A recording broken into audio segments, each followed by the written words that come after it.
Channel को subscribe जरूर करें ताकि आपसे हमारे मजेदार कार्टून कभी ना छूटे।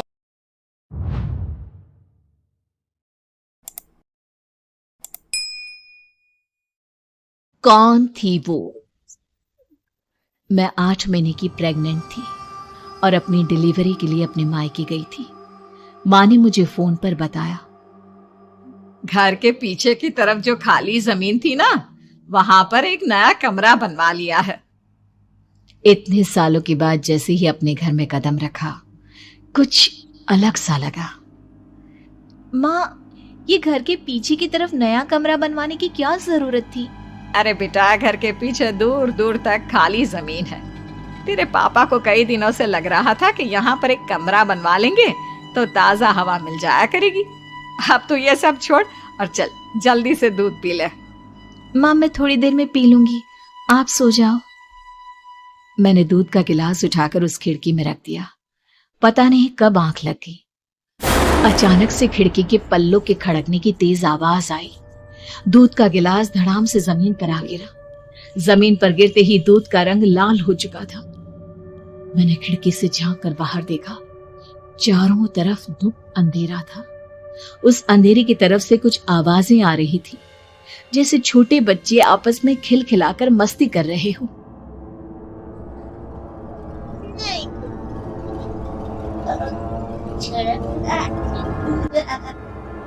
इतनी रात को इतने घनघोर अंधेरे में बच्चों की आवाज कैसे आ रही है?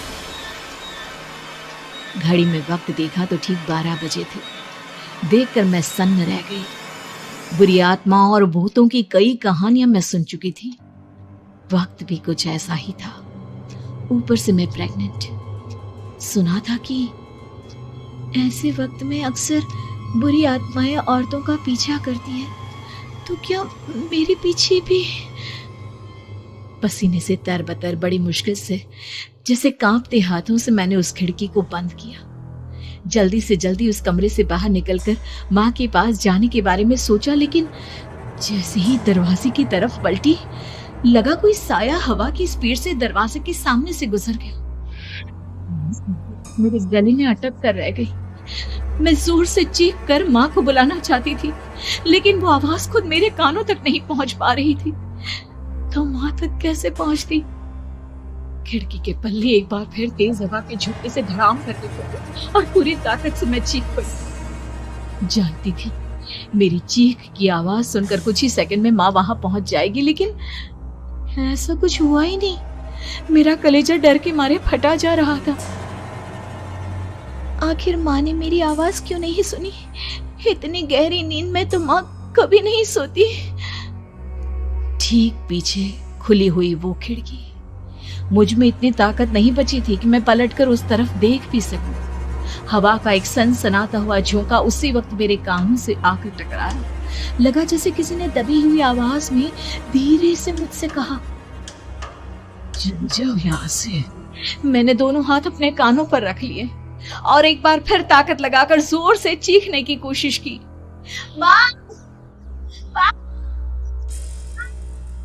मेरी आवाज उस कमरे की दीवारों से टकराकर वापस मुझे ही सुनाई दे रही थी।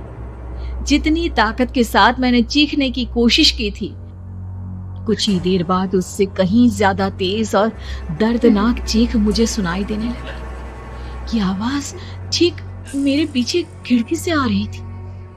वो आवाज मेरे कानों में पिघलते हुए लोहे की तरह गिर रही थी। उन आवाजों में हैवानियत थी। वो आवाजें किसी इंसान की नहीं है, इतना मैं समझ चुकी थी।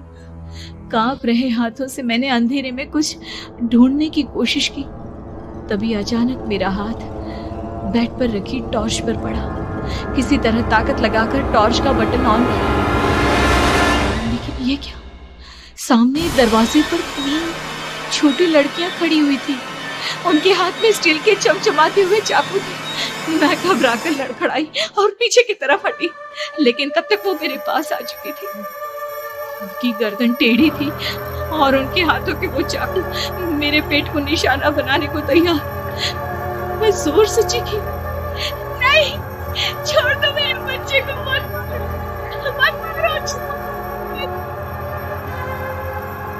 सोनाली, सोनाली क्या हुआ बेटा?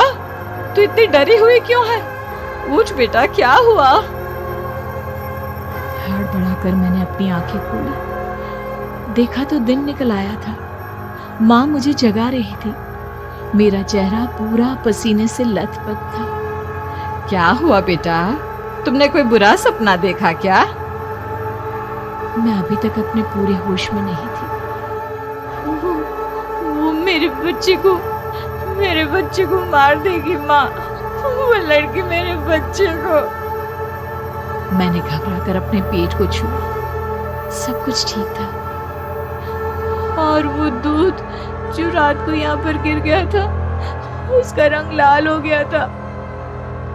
माँ ने हंसते हुए दूध का गिलास मुझे दिखाया। तुमने दूध पिया ही नहीं, पूरा का पूरा ऐसे ही रखा हुआ है। तुमसे कहा था ना सोनाली, सेहत के लिए लापरवाही ठीक नहीं बेटा। लेकिन मैंने तो सब कुछ अपनी खुली आंखों से देखा था।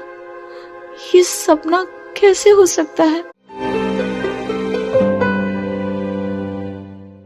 हमारे चैनल को सब्सक्राइब जरूर करें ताकि आपसे हमारे मजेदार कार्टून कभी ना छूटे।